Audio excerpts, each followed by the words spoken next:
Hey, my name is Rob, and I wanted to welcome you to the Vovo Bricks YouTube channel, corresponding with the Vovo Bricks Bricklink store. That's VOVO, which stands for veteran-owned, veteran-operated. Everybody has their origin stories. Every store has a story about how they started and a reason why they started. And I wanted to touch on some of those things, tell you a little bit more about myself, a little bit more about my Lego journey, and why I wanted to start this. So in 2004, I suffered a catastrophic injury, resulting in, significant brain trauma. And I was discharged from the military shortly after, experiencing all of the symptoms of PTSD and other mental health ailments. I knew that something was wrong with me, but I just didn't know what it was. And I knew that I had my up and down moments and nothing really in between. Really all of the classic symptoms of bipolar. And when I was in my ups, everything went my way and I could do no wrong.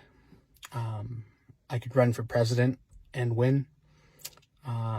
Everybody would vote for me, and it would be a unanimous election,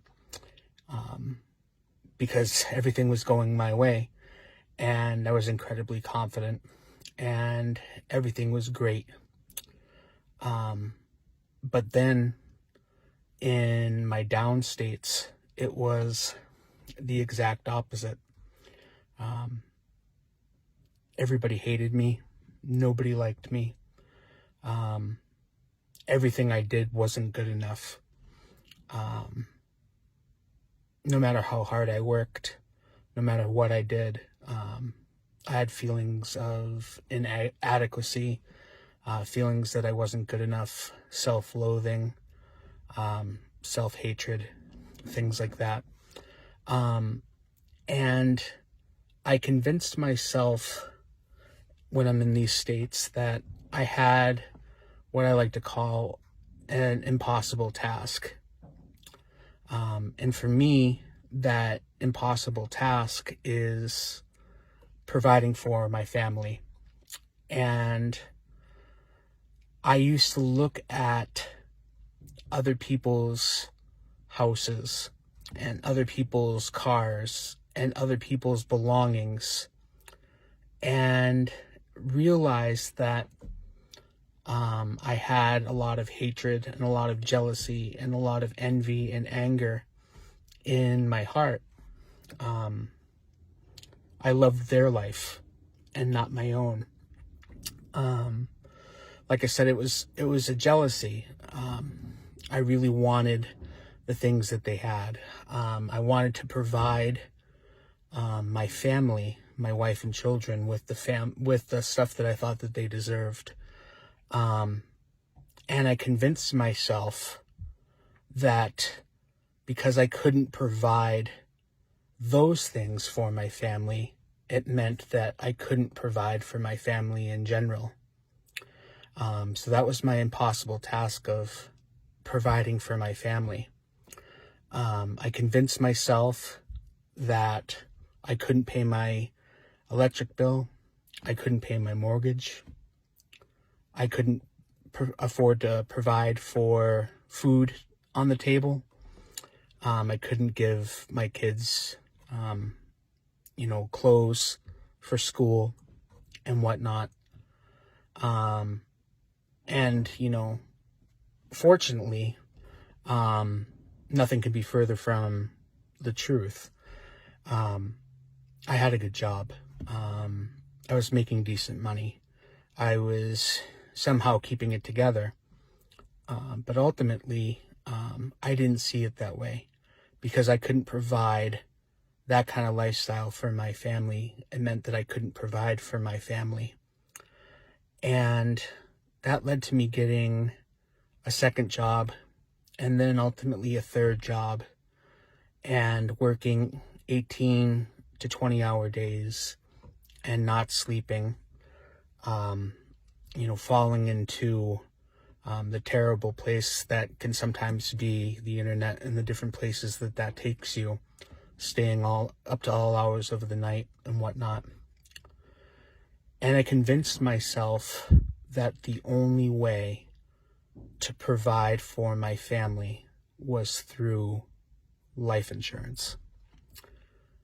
It was a very dangerous path for me to go down, a very dark place to be in. I was in so much pain, so much anguish, and I was suffering. And ultimately, I didn't really know where to turn to. Now, I started to formulate a plan to take my own life. And, I really didn't want everything to end, but I wanted the pain to stop. And I wanted to provide for my family. And, at the time, I didn't realize that all they really needed in their life was me. No matter what I was doing or what I was providing, that I was enough for them. But everything from, train schedules, with the intention of, driving into a train or whatnot. But it ultimately ended up with me starting my car inside of my garage, with an attempt at carbon monoxide asphyxiation, and whatnot. That's the plan that I had made, and that's the place that I had gone to.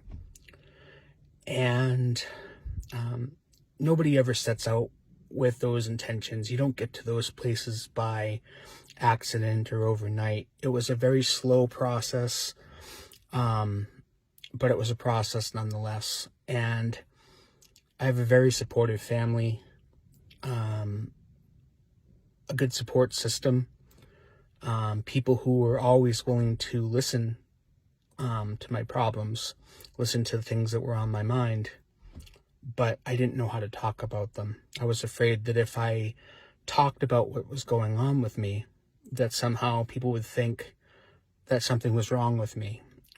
Society puts such a negative social stigma on mental health, particularly suicide awareness and whatnot, that I wasn't sure of what everybody would think.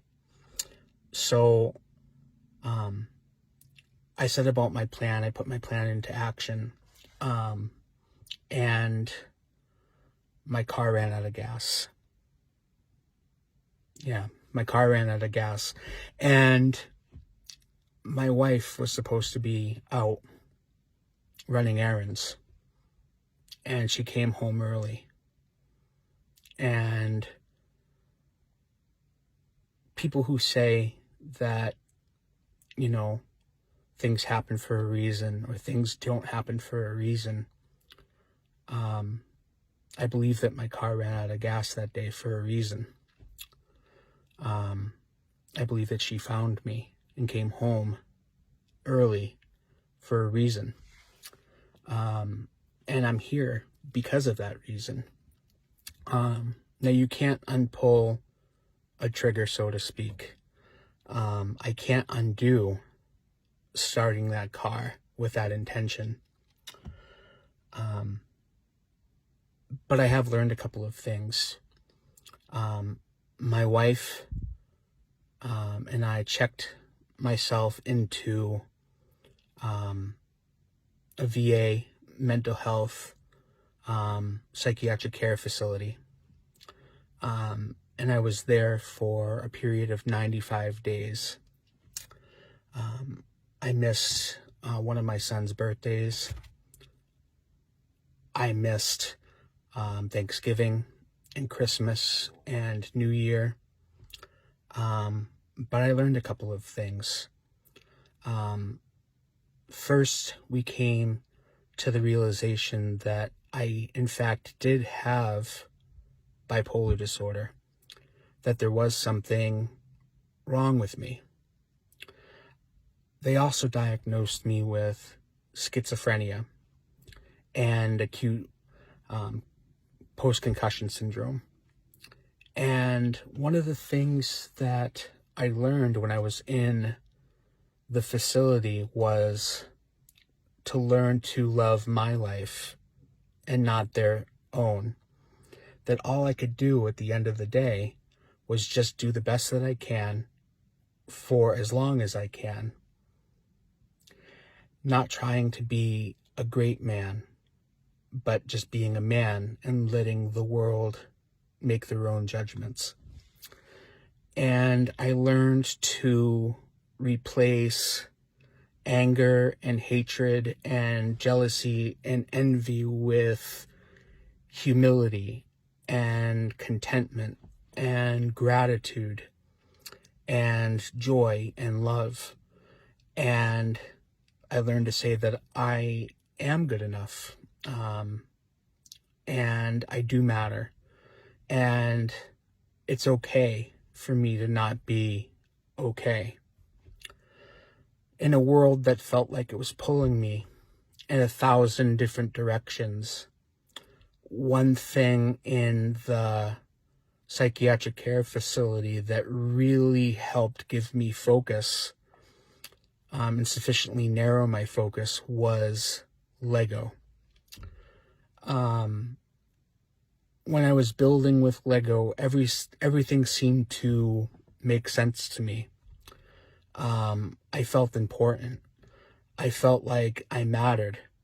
It brought about a calmness, opening up the boxes and sorting them out into individual parts and pieces by color, or shape, or size, or whatnot. The feeling of the plastic in my hand, the way that the studs kind of mold to my fingers, just the increased dexterity in my hands, and the way that it made me feel about myself and the calming effects.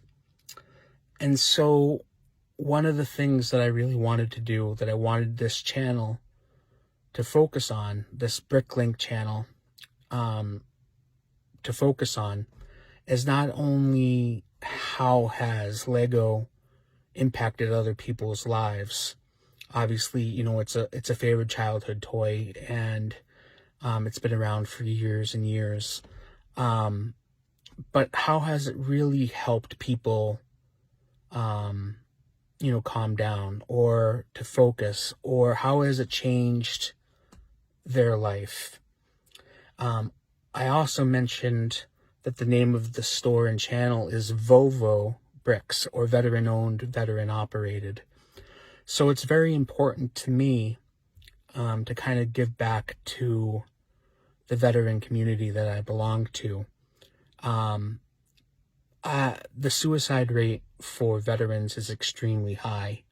It's kind of a population that society has forgotten about. Studies show that 22 veterans on average each day take their own life, in a world where one is really too many. And so one of the things that I really wanted to do is I wanted to love the veteran community. I wanted to bring in my veteran brothers and sisters and have them help me sort pieces and part pieces out and put them away and help package and help ship to customers.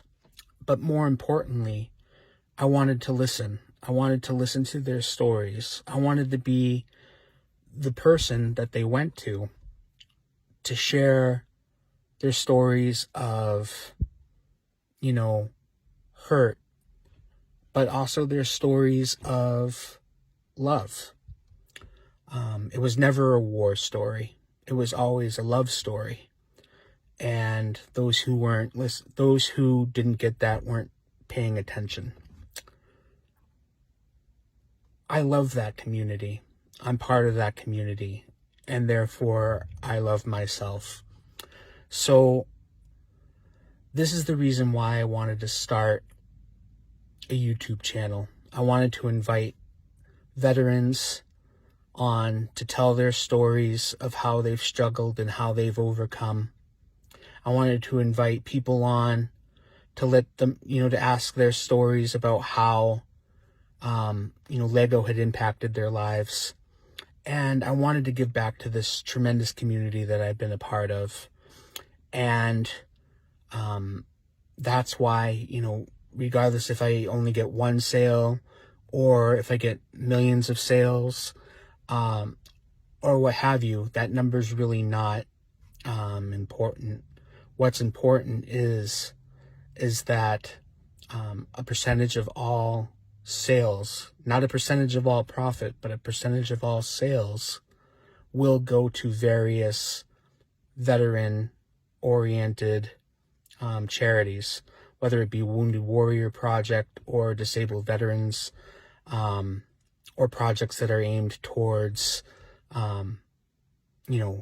raising mental health awareness or suicide awareness or what have you. So, again, my name is Rob. Thank you for coming to visit my channel, the Vovo Bricks YouTube channel, in accordance with the Vovo Bricks Bricklink store.